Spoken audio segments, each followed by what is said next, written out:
तो hello competitors, कैसे हैं आप लोग। उम्मीद करता हूँ पहले से ज़्यादा बेहतर होंगे और इस क्लास को अटेंड करने के बाद और ज़्यादा बेहतर और ज़्यादा अच्छा फील करेंगे। तो जो हमने पहले फाउंडेशन क्लास की थी, सेकंड फाउंडेशन क्लास, उसमें हमने देखा था कि कैसे किसी भी मल्टीप्लिकेशन को बड़ी ही आसानी के साथ, बड़ी ही स्पीडली, बड़े ही तरीके से कैसे सॉल्व किया जाए। तो उसके लिए हमने क्रिस क्रॉस मल्टीप्लिकेशन ट्रिक का यूज़ किया था, जिसमें हमने 2 डिजिट नंबर्स को मल्टीप्लाई किया था बड़ी ही आसानी से, जो कि थे 11 से 99 तक। इसके बीच के कोई भी मल्टीप्लिकेशन, कोई भी नंबर की मल्टीप्लिकेशन मैंने आपको बड़ी ही आसानी से करनी सिखाई थी। और हमने बेस 100 मल्टीप्लिकेशन की ट्रिक से जो 100 के नियर नंबर्स होते हैं उनको आपस में मल्टीप्लाई करना सीखा था बड़ी ही आसानी से। 5 सेकंड के अंदर हमारा आंसर आ जा रहा था।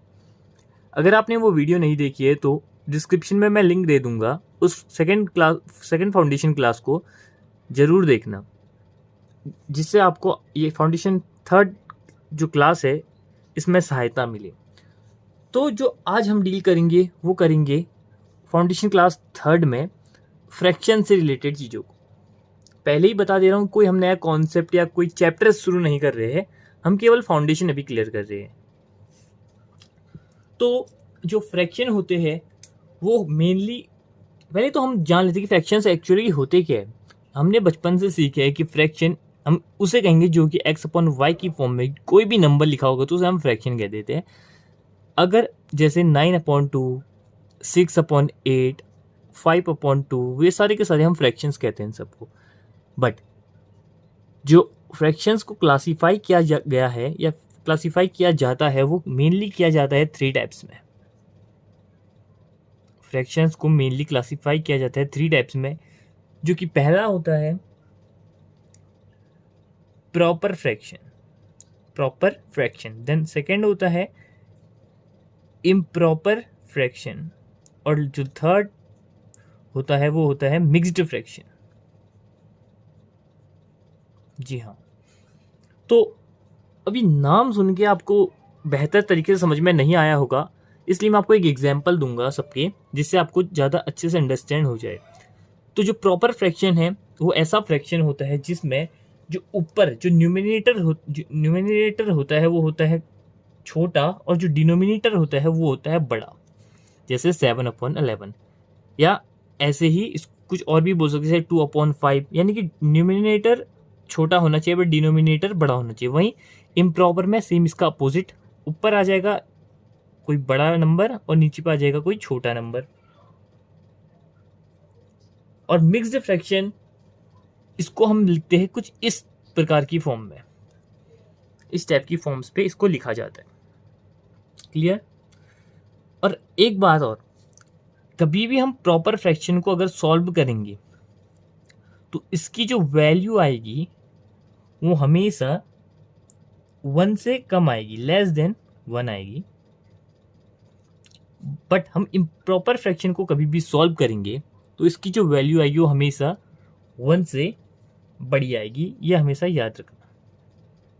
क्यों? क्योंकि नीचे पे इसके देखो 5 है, ऊपर पे 18 है। अगर हम नॉर्मली अगर 5 को अगर 18 से डिवाइड करेंगे तो 3 जा 15 जाते हैं, यानी कि लगभग 3 पॉइंट समथिंग आएगी। बट वहीं अगर 7/11 कर दे तो अंदर 7 लिख देंगे, बाहर 11, तो 11 7 11 की टेबल में नहीं जाते, यानी कि 11 की टेबल में 7 नहीं आता है। तो हम 0 पॉइंट लगाते हैं और यहाँ पे 70 बन जाएगा, तो यहाँ पे लगभग ये देखो 0.6 आ रहा है, तो हमेशा इसकी वैल्यू 1 से कम ही होगी, ये हमेशा ध्यान रखना। ये केवल एक कॉन्सेप्ट क्लियर कर रहा हूँ मैं आपको फ्रैक्शन का। जो क्वेश्चंस डील करेंगे वो आने वाली आगे की प्रॉपर क्लासेस में डील होगा, अभी केवल कॉन्सेप्ट क्लियर हो रहा है, तो हल्का हल्का इसको देख लीजिएगा। और अभी कुछ प्रैक्टिस क्वेश्चंस भी के साथ भी हम डील करेंगे, लेकिन उससे पहले मैं चाहूँगा कि आपको कुछ फ्रैक्शन को डेसिमल में कन्वर्ट करना आपको आ जाए, जो कि आपको नॉर्मली आता ही होगा। जैसे 1/2 है, तो इसको आप फ्रैक्शन, जो ये फ्रैक्शन है इसको आप कैसे कन्वर्ट करेंगे डेसिमल में। तो इसके लिए आपको क्या करना पड़ेगा, डिवाइड करना पड़ेगा 1 और 2। तो 0 पॉइंट हम यहाँ पे लिखेंगे ताकि यहाँ पे 0 आ जाए, और इसके बाद 2 5 जा 10, तो यहाँ पर पे हमारा जो आंसर आएगा 1/2 को डेसिमल फॉर्म में हम लिख सकते हैं 0.5 से। ऐसे ही एक मैं चार्ट आपके सामने रिप्रेजेंट कर रहा हूँ। 1/3 को हम 0.33 लिख सकते हैं, 1.4 को हम 0.25 लिख सकते हैं, 1/5 को 0.2 कर सकते हैं, 1/6 को 0.166 कर सकते हैं। ऐसे ही करके आपसे मैं रिक्वेस्ट करूंगा कि 1/9 तक के फ्रैक्शंस को आप याद कर लीजिए, रट लीजिए, जो करना है कर लीजिए, बस आपके माइंड में छप जाना चाहिए कि 1/6 की वैल्यू 0.166 है। आप इसका स्क्रीनशॉट ले लेना और बाद में नोट कर लेना। अब आगे हम कुछ क्वेश्चंस के साथ डील करते हैं। तो सबसे पहले मैं आपको पूछना चाहूँगा कि जो ये 3/4 है, ये प्रॉपर फ्रैक्शन है या इम्प्रॉपर फ्रैक्शन है। देखिए इसके ऊपर पे क्या है, छोटा नंबर है, छोटी डिजिट है, और नीचे पे बड़ी डिजिट है। तो इसका जो आंसर आएगा वो 1 से बड़ा आएगा या 1 से छोटा आएगा, पहले देख लेते हैं। तो इसका जो आंसर आएगा वो जो नॉर्मल सी बात है वो 1 से छोटा ही आएगा, क्योंकि ये एक प्रॉपर फ्रैक्शन है ना। देखिए अगर हम इसको डिवाइड कर दे तो 0 पॉइंट में ही आंसर जाएगा, तो ये छोटा ही आएगा। तो ये क्या है, एक हमें पता चल गया है कि ये एक प्रॉपर फ्रैक्शन है, प्रॉपर फ्रैक्शन है।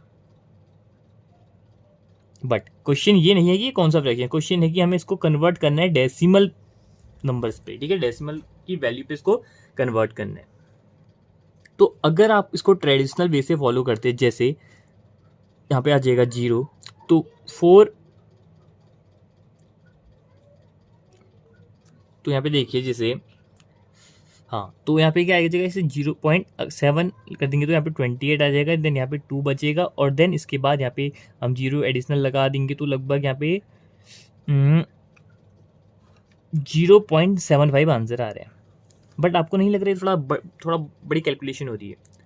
हाँ, अभी छोटी लग रही होगी, लेकिन अब जब हम बड़े नंबर से डील करेंगे तब आपको बड़ी ही लगेगी कैलकुलेशन। इसलिए मैं आपको एक ट्रिक बताना चाहूँगा इसको सॉल्व करने की, जो कि मैंने आपको एक चार्ट दिखाया था ना, ये चार्ट, इसकी मदद से आपको ये याद करना है पहले। अगर आपको ये समझ आ गया, अंडरस्टैंड हो गया, याद कर लिया आपने, तो ये आपके लिए बहुत आसान सा हो जाएगा। कैसे? 3/4 जो ये है, इसको आपको ब्रेक करना पड़ेगा 1/4 मल्टीप्लाई बाई 3। इसको हम ऐसे ब्रेक कर सकते हैं, क्योंकि 3 1 जा 3 और 4 यही आएगा। तो अब लेकिन हमें 1/4 की वैल्यू पता है। 1/4 की वैल्यू क्या है, यहाँ पे मैं आपके सामने चार्ट रिप्रेजेंट करूँगा। 1/4 की वैल्यू है 0.25। तो 0.25 यहाँ पे आ गया, और मल्टीप्लाई बाय यहाँ पे क्या है, 3 है। तो अगर हम इसको 3 से मल्टीप्लाई करेंगे तो 3 5 जा 15 का 5 1, 3 2 जा 6, देन 7, देन 0.75 हमारा आंसर आ गया। देखिए इतने जल्दी और इतनी छोटी सी कैलकुलेशन के साथ हमारा आंसर आ गया है। इतना जो ट्रेडिशनल वे था इसको हमने स्किप करके हमने अगर इस ट्रिक को यूज़ किया तो, इसीलिए मैं कह रहा हूँ इसको, ये बहुत ज़्यादा इम्पोर्टेंट है, ये बहुत ही ज़्यादा इम्पोर्टेंट है, इसको आप अच्छे से याद कर लेना। तो इसके बाद जैसे एक सेकंड जो क्वेश्चन है, ये इसको भी देख लेते हैं। जैसे 5/8 है, तो क्या करेंगे हम, 1/8 मल्टीप्लाई बाई 5, देन 1/8 की वैल्यू क्या थी। अभी मैं आपके सामने ये चार्ट प्रेजेंट कर रहा हूँ, लेकिन बाद में नहीं करूँगा जब हम क्वेश्चंस के साथ डील करेंगे, क्योंकि मैं चाहता हूँ कि तब तक आप इसको लर्न कर ले। तो 1/8 की जो वैल्यू है वो देखिए यहाँ पे आपके सामने दिख रही होगी, 0.125 है। तो 0.125 आ गई, मल्टीप्लाई बाय यहाँ पे कर लेंगे हम 5 के साथ।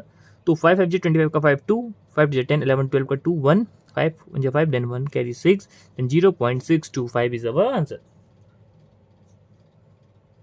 तो उम्मीद करता हूँ आपको इतना समझ में आ गया होगा।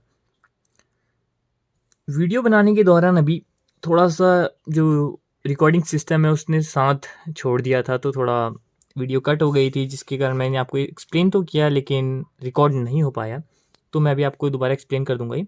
तो देखिए, चेंज इन फ्रैक्शन जो है, चेंज इन फ्रैक्शन का मतलब है फ्रैक्शन में चेंज आना है, यानी कि अगर हमें इन दोनों को कंपेयर करना है, जैसे इस पर बता देता हूँ। जैसे देखिए 7/9 है एंड 9/11 है। अगर हमें इसे कंपेयर करना है और बताना है कि कौन सा इसमें से बड़ा है, ये है बड़ा है ये फ्रैक्शन, या ये फ्रैक्शन बड़ा है। अगर आप इस तरीके से यूज़ करेंगे, किस तरीके से, जो अभी हम कर रहे थे, जैसे कि इसको पहले ब्रेक करेंगे 1/9 मल्टीप्लाई बाई 7 करके, ऐसे करके अगर इसको ब्रेक करेंगे और 1/11 मल्टीप्लाई बाई 9 करेंगे, इस करके इसको ब्रेक करेंगे तो थोड़ा ये टाइम ज़्यादा लेगा। तो उस चीज़ से बचने के लिए अगर हमें इसे कंपेयर करना है तो एक ट्रिक का यूज़ करेंगे। प्रॉपर फ्रैक्शन में ये ट्रिक वैलिड होगी।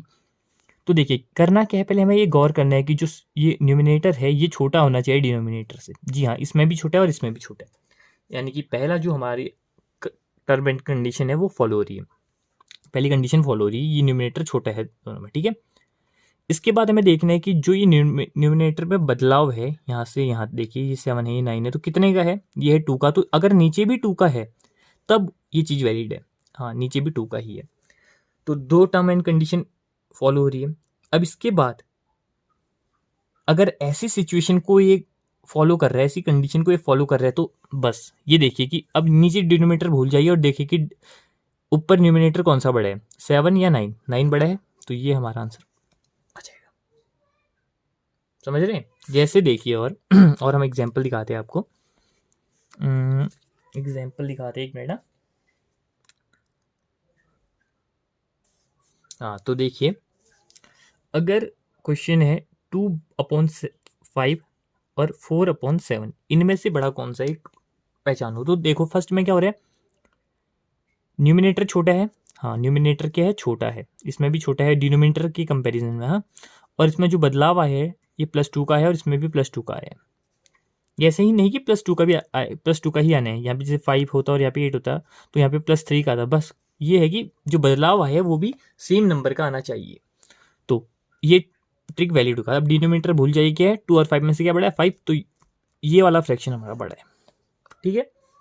तो इसको अगर हम एक इक्वेशन की फॉर्म पे लिखे, एक तरीके की फॉर्म पे लिखो, तो ये हम लिख सकते हैं P/Q इज लेस देन और इक्वल टू P+K/Q+K, यानी कि अगर जब P/Q है और P+K एंड PQ+K, अगर इस टाइप की सिचुएशन फॉलो हो रही है, जैसे इसमें देख सकते हैं अभी क्या हुआ है, P2 है और Q 5 है, वैसे ही इसमें P क्या है, 2 है और Q क्या है, 5 है।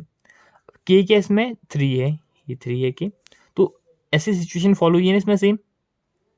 और एक और चीज़ देखनी होगी इसमें कि जो P है, जो न्यूमिनेटर है, वो छोटा होना चाहिए डिनोमिनेटर से, यानी कि Q से छोटा। ये जो टर्म, ये कंडीशन अगर फॉलो हो रही है तो हम इस न्यूमिनेटर और जो इसका न्यूमिनेटर है, इसको और इसके न्यूमिनेटर को देखेंगे, जो बड़ा होगा वही साइड बड़ी होगी, वही फ्रैक्शन बड़ा होगा। क्लियर? आई होप आप समझ गए होंगे। अगर नहीं समझे है तो मुझे आप कमेंट बॉक्स में बता दीजिए, मैं अगली वीडियो में आपको और समझाने की कोशिश करूँगा यही चीज़। या आप मुझको इंस्टाग्राम में मैसेज कर सकते हैं या फेसबुक में मैसेज कर सकते हैं, मैं डिस्क्रिप्शन बॉक्स में अपनी आईडी दे दूँगा। अब बात करते हैं इम्प्रॉपर फ्रैक्शन की। अब हम बात करेंगे इम्प्रॉपर फ्रैक्शन की। अगर 5/2 और 6/3 के बीच में कंपैरिजन दे दिया, इनमें से बड़ा पहचानो, तो इसमें ये चीज़ नहीं करेंगे हम। इसमें अगर ये चीज़ करेंगे, मतलब इसी चीज़ को अगर फॉलो करेंगे, तो आंसर हमारा थोड़ा कॉम्प्लिकेटेड आ सकता है। तो देखिए करेंगे क्या, इसमें एक बार एक्चुअली देख लीजिए, ठीक है। पहले तो जो मेथड होगा वो सेम होगा। हमें पहले देखना है कि न्यूमिनेटर बड़ा है या छोटा है, तो न्यूमिनेटर इसमें बड़ा है। देखिए न्यूमिनेटर इसमें बड़ा है, इसमें न्यूमिनेटर बड़ा ही होगा क्योंकि इम्प्रॉपर फ्रैक्शन है, ये तो आपको मैंने पहले ही बता दिया है। अब इनके बीच में देखिए गैपिंग कितने की है, इसमें +1 है और इसमें +1 है। अरे वाह, दोनों में ही सेम गैपिंग है, सेम लेवल की गैपिंग है। तो इसका मतलब इसके अकॉर्डिंग तो जो ये था, ये अगर छोटा है तो इस, और ये बड़ा है, तो ऐसा आना चाहिए था, लेकिन इसमें अपोजिट हो जाएगा। अपोजिट यानी कि जो ये न्यूमिनेटर है, जो बड़ा है वो छोटा होगा, जो छोटा है वो बड़ा होगा, यानी कि इसमें कुछ इस तरीके का सिंबल आ जाएगा। अगर इसको ही मैं आपको एक फॉर्म पे लिख के दिखाऊं तो A/B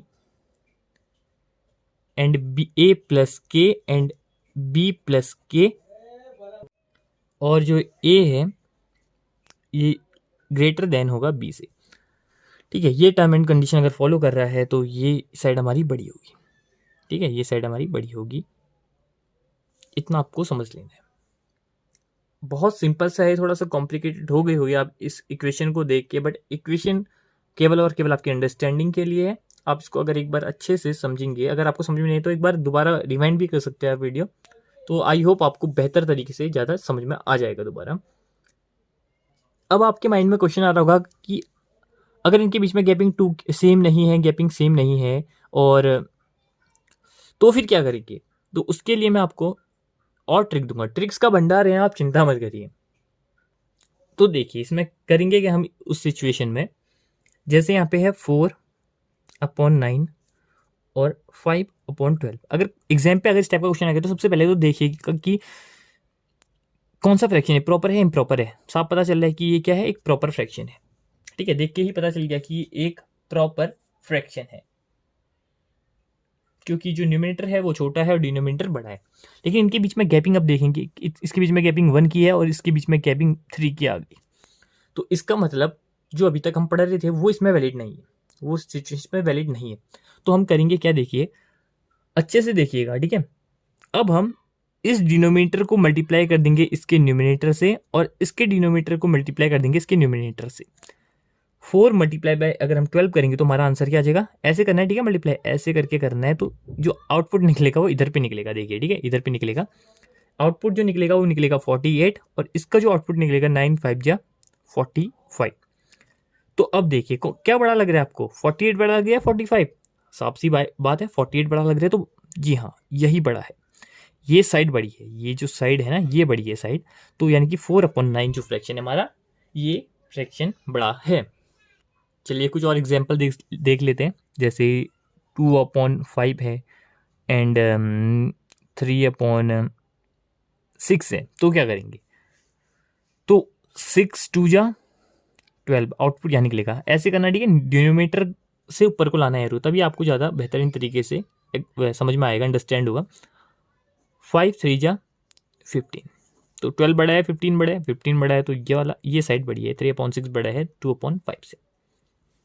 तो आई होप ये आपको समझ में आ गया होगा। इसके आगे अगर हम फ्रैक्शन के एडिशन की बात करें, जैसे 4/9 है प्लस 5/12 है, तो ये तो आप बचपन से ही मैथ्स में करते हुए आ रहे हैं स्कूल लाइफ में, तो इसमें आपको ज़्यादा समझाने की ज़रूरत है नहीं। इसमें हम करते क्या है, इसमें हम एलसीएम लेते हैं। एलसीएम यानी कि लीस्ट कॉमन फैक्टर, इसको हम लेते हैं। यानी कि ऐसा कौन सा फैक्टर है जो कि 9 और 12 की टेबल, जो 9 और 12 जिससे डिवाइड हो जाते हैं, ऐसा कौन सा लीस्ट फैक्टर है। तो वो लीस्ट फैक्टर हम ऐसे निकालते, देख लीजिए 9 और 12। ठीक है, तो फर्स्ट में जाता है 2 की टेबल से, 9 तो जाता नहीं, तो 2 6 जा 12, देन 2 9 सेम रहेगा, 3 जा, देन 3 3 जा, एंड देन 1 जा, देन 3 1 जा एंड 1। तो यानी कि 3 multiply by 3 9, 9 multiply by 2 18, and 18 multiply by 2 36। तो हमारा क्या आ जाएगा, लीस्ट कॉमन फैक्टर 36 आ जाएगा।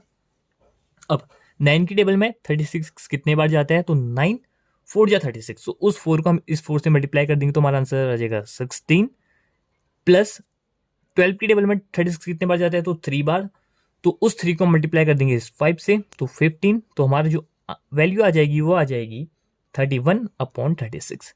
तो ये होते हैं फ्रैक्शन एडिशन, ऐसे किया जाए। तो फ्रैक्शन एडिशन के बाद फ्रैक्शन डिवीजन के रूल्स की तरफ भी जाते हैं। जैसे कि अगर 4/7 और ये डिवाइड होता है 2/3 से, तो इस टाइप के क्वेश्चन को आप कैसे डील करेंगे, काफ़ी बच्चे इसमें कंफ्यूज जाते हैं। तो देखिए होता क्या है, इसमें एक रेनबो बनाया जाता है, यानी कि 4 को 3 के साथ और 7 को 2 के साथ मल्टीप्लाई किया जाता है। तो हमें क्या करना है, 4 multiply by 3, 4 multiply by 3 upon 7 multiply by 2, तो यानी कि 4 मल्टीप्लाई बाई 3 क्या आएगा 12, और 7 मल्टीप्लाई बाई 2 आ जाएगा हमारा 14। तो ये हमारा फ्रैक्शन आ गया, ये हमारा एक आंसर आ गया। इसको हम अब डेसिमल की फॉर्म में भी चेंज कर सकते हैं, लेकिन जो हमारा नॉर्मल आंसर आएगा वो ये आ जाएगा। ठीक है, यानी कि इसमें हमने किया क्या, A/B अगर क्वेश्चन में दिया होगा, डिवाइड किया होगा C/D के साथ, तो जो A मल्टीप्लाई हो जाएगा D से, एंड अपॉन B मल्टीप्लाई हो जाएगा C से। ठीक है, तो ये भी आप स्कूल में कर चुके होंगे, मैं आपको एक दोबारा से रिवाइज करा दे रहा हूँ। तो इतना सब हो जाने के बाद अगर आपको दिक्कत आ रही है तो उस दिक्कत को, उस क्वेरी को प्लीज़ मुझसे पूछ लेना। और ये अभी हल्का हल्का हम अंडरस्टैंड कर रहे हैं, हल्का हल्का एक बैकग्राउंड देख रहे हैं। इन्हीं चीज़ को और ज़्यादा अच्छे से जब हम क्वेश्चंस डील करेंगे, प्रॉपर कॉन्सेप्ट और चैप्टर के पास जाएंगे, तब हम इन्हीं चीज़ों की सहायता से उस क्वेश्चन को जब सॉल्व करेंगे तो आपकी जो कैलकुलेशन है और भी ज़्यादा आपको हेल्पफुल करेगी और भी ज़्यादा आपको ये चीज़ अच्छे से समझ में आएगी। तो अब हम कुछ प्रैक्टिस क्वेश्चंस कर लेते हैं और इस सेशन को एंड करते हैं। तो मैं आपके सामने कुछ क्वेश्चंस लाया हूँ। देखिए 1.19 मल्टीप्लाई बाई 9.2 इसको मल्टीप्लाई कैसे किया जा सकता है। वीडियो को पॉज करके खुद सॉल्व करना एक बार, फिर बताना कमेंट बॉक्स में कि आपका आंसर आया या नहीं आया। मैं आपको बताता हूँ। 119 अपॉन 00 ऐसे हम कर सकते हैं। इसको हमने तोड़ दिया 100 की फॉर्म में। मल्टीप्लाई बाई 92 अपॉन 10, क्योंकि हम नीचे पे जीरो लगाएंगे तो डेसिमल हट जाता है, इतना पता है। लेकिन अगर आप इस तरीके से सॉल्व करेंगे, इसको काट पीट करेंगे, तो आपका जो टाइम कंज्यूमिंग आएगा वो बहुत ज़्यादा आएगा।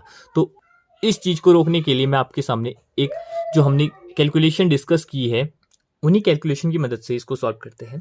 चलिए देखते हैं।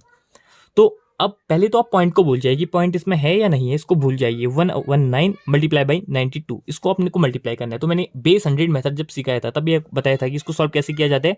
119 और 92 है, तो ये 100 से कितना बड़ा है, 100 से 19 बड़ा है, और ये 92 100 से कितना छोटा है, तो ये है माइनस का 8। ठीक है, अब आपको करना क्या होगा कि 19 को 8 से मल्टीप्लाई करना पड़ेगा। इसके लिए आपको 19 की टेबल आनी चाहिए, जो कि मैंने आपको फर्स्ट फाउंडेशन क्लास में ही क्लियर कर दी थी कि कर लेना। 19 20 तक की टेबल्स याद कर लें। तो इसको अगर हम मल्टीप्लाई करेंगे तो जो हमारा आंसर आएगा वो आएगा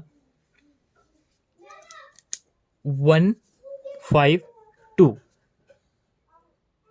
माइनस का 152 आंसर आएगा। ठीक है, और हमें नेक्स्ट स्टेप में क्या करना था, इन दोनों को सॉल्व करना था। अगर प्लस होता है यहाँ पे तो प्लस करते, माइनस है तो माइनस करेंगे। तो माइनस करके यहाँ पे जो हमारा आंसर आएगा वो आएगा 1 1 एंड 1।